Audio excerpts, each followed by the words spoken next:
भाषण में आए हुए सभी भाइयों को मेरे तरफ से हार्दिक हार्दिक बधाई। गाना बजाई और गर्दा उड़ाई।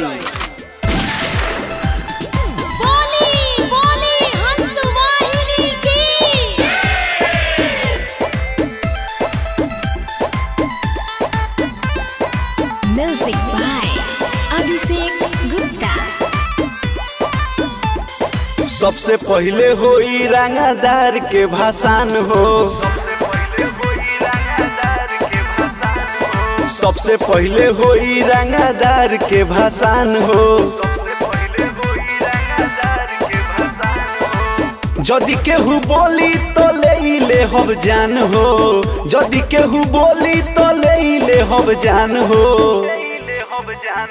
सबसे पहले होई रंगदार के भाषण हो,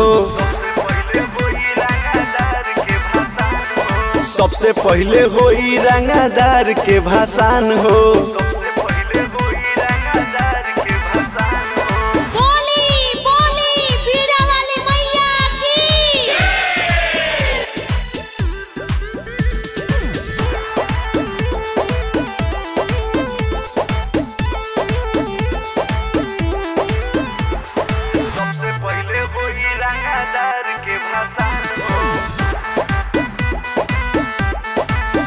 अरे चलल बा गाँव से टोलिया, चली दाना दोन गोलिया।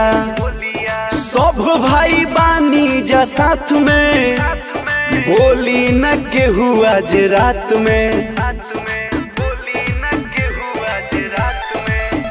अरे चलल बा गाँव से टोलिया, चली दाना दोन गोलिया।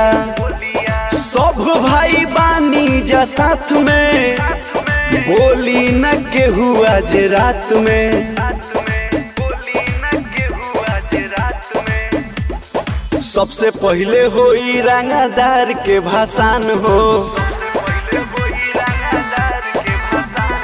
सबसे पहले होई रंगदार के भाषण हो। जदि केहू बोली तो ले हम जान हो, जदि केहू बोली तो ले हम जान हो। सबसे पहले होई रंगदार के भाषण हो, सबसे पहले होई रंगदार के भाषण हो।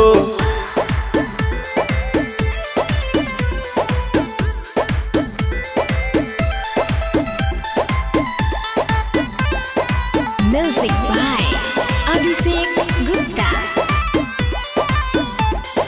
बंटी बवाली निरंजन आइल बारे उहो भाषण में।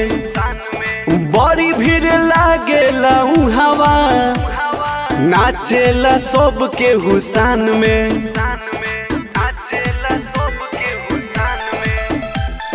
बंटी बवाली निरंजन आइल बारे उहो भाषण में। बड़ी भीड़ लागेला हवा, नाचेला सबके हुसान में। सबसे पहले होई रंगदार के भाषण हो,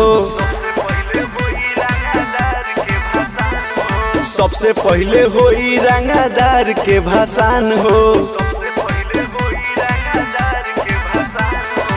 जदि केहू बोली तो ले हम जान हो, जदि केहू बोली तो ले हम जान हो।